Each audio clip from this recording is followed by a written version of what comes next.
Okay, back to the Texas Family Code, and I will be going through this pretty fast. I know my time's kind of running out here. Texas Family Code 6.001, on the petition of either party to a marriage, the court may grant a divorce without regard to fault if the marriage has become insupportable because of discord or conflict of personalities that destroys the legitimate ends of the marital relationship and prevents any reasonable expectation of reconciliation. The court may grant a divorce. The court may, but if it may, you would expect that there would be times that it would not. The problem is, in Texas in particular, there are no exceptions. 100% of the time, once a petition is filed, there is a predetermined outcome. Another issue comes with the term insupportable. What does that mean? Does anybody know what that means? I've asked everybody. Nobody's told me yet what it means. What are the legitimate ends of the marital relationship? What does that mean? Okay, that's not anywhere defined. What prevents any reasonable expectation of reconciliation? Who determines this? How is it determined?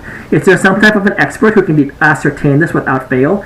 Because I know of people that have gone through divorce citing irreconcilable differences and then they remarry each other.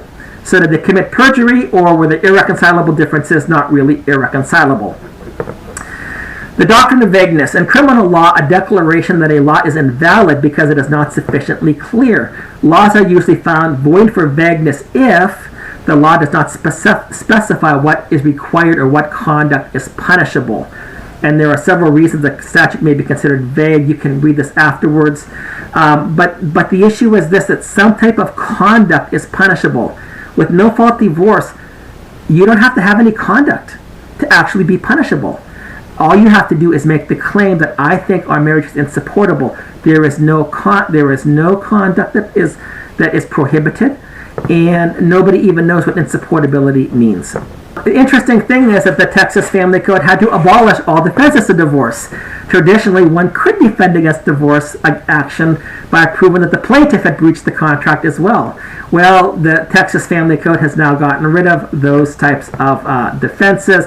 The only thing is, condemnation. If you condone something, it's a defense to the suit for divorce only if the court finds that there is a reasonable expectation of reconciliation. The reality is the court never investigates that. That is another thing that is in the Texas Family Code that the courts don't do. And I tried to illustrate this, the absurdity of the divorce law, as a YouTube video. There's this one guy who actually got a divorce, and he committed fraud to get the divorce. And the interesting thing was, now they're trying to sue him for fraud and everything else. But it turns out that, why didn't the judge know that this was fraudulent? Because there was no investigation. All you need is the assertion, and the judge goes with it. And this is also what judges have told me and attorneys. All you need is the magic words. And again, here comes the Texas Family Code, the pleadings. A petition and a suit for dissolution of marriage is sufficient without the necessity of specifying the underlying evidentiary facts. No facts are needed if the petition alleges the grounds relied on substantially in the language of the statute. It's insupportable. It's irretrievable if you substantially use those words. Those are the abracadabra words in family court. What's the fault? There is no fault. I said the magic words, and poof, I get the divorce. So once again, there is a predetermined outcome when a petition is filed. It is no longer necessary to prove anything, and that's what 6.402 just said. No facts are necessary. All you just have to do is assert there's been an irretrievable breakdown in the marriage relationship. Only one person needs to assert that. I say, well, wait a minute, I don't believe there's an irretrievable breakdown. Sorry, you don't count. I could be the person out. I could be beating my wife. I could be committing adultery all over the place, and I can sue for divorce based on an irretrievable breakdown, and I will not be punished at all. I will get at least half of the assets. I may get the kids. I may get child support from her. No-fault divorce, unilateral divorce, this idea of insupportability, it's hideously evil. No-fault divorce and state policies. Basically, in Texas, we have both fault and no fault, which makes no sense because the Texas Family Code lists 6 bases of fault for divorce, and then they have no fault. Almost everybody uses no fault. Why even have fault? And some states have said, well, that makes sense. We've gotten rid of all the fault-based reasons. So again, marriage has no legal protection.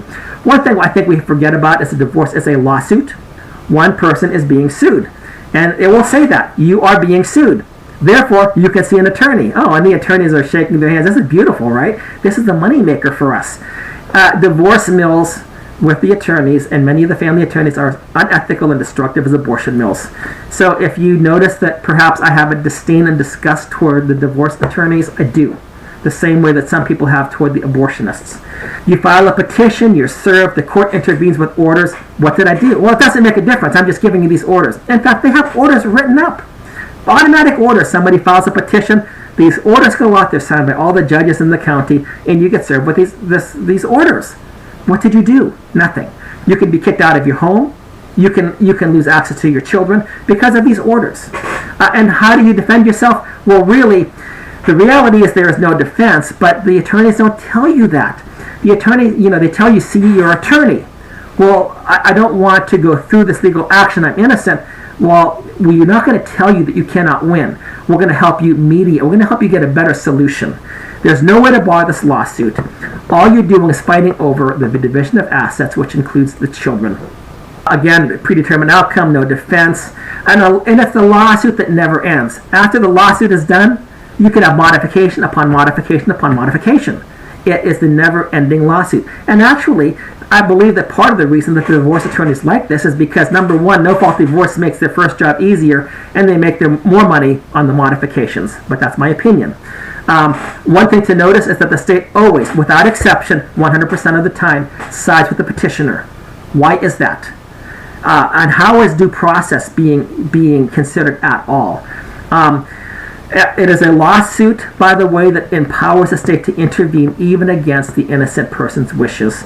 And the state will come up with all of these reasons as to why they need to intervene. It's in the best interest of the children, whatever that means. Nobody knows what that means. But the reality is, when they intervene, judges are actually under the order that they must rule in such a manner so as to maximize Title 4D reimbursements of the state.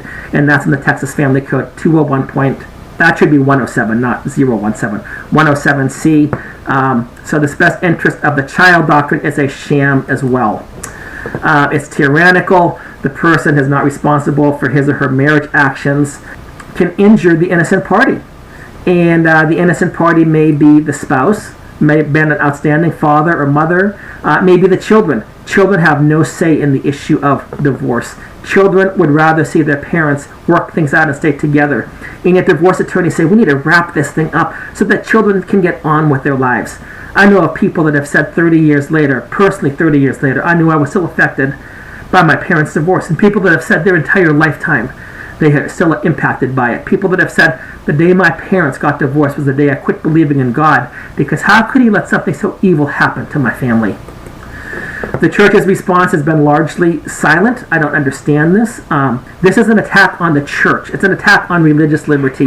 And this is one of the things that Lenin did when he changed the divorce law under Russia. He took marriage away from the church and gave it to the state, because prior to that it was underneath the jurisdiction of the church. And that's what the state has done.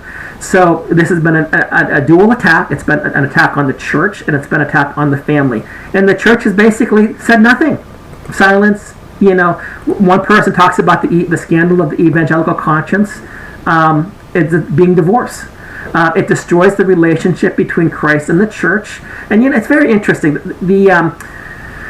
When a city is trying to take down a cross or something, we're all up in arms about that. But we're not up in arms about the church, about the state destroying the symbology behind a marriage, which is the relationship between Christ and the church. Oh, we're going to be upset that they won't let us put a nativity scene up. We're going to be upset that they will make us take a cross down. But we say nothing when they are destroying the living symbol of Christ and the church. That is our gospel witness. It's an attack on religious liberty, and as I said, Lenin had two targets. With the issue of marriage, no-fault divorce, he created divorce on demand. He hit them both at the same time. And once again, for all intents and purposes, there is no difference in what Vladimir Lenin imposed on Bolshevik Russia and what we have in the state of Texas. Unilateral divorce is unconstitutional. I put out some YouTube videos here. This may summarize things a little bit. The first one was about talking about my resolution, my plan to the GOP platform, the constitutional case to repeal divorce. Dr. Stephen Baskerville does a great job. He's one of the experts.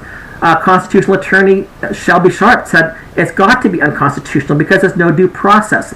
There is a case right now going on in Nebraska, no-fault divorce. Is it constitutional? And that is basically the first case that's been filed post-Obergefell And that's a very interesting case. The YouTube link is to that. If you want to see more videos on the topic, I've got a lot of them out there. If you click this link, you'll see that probably I own 80% of them.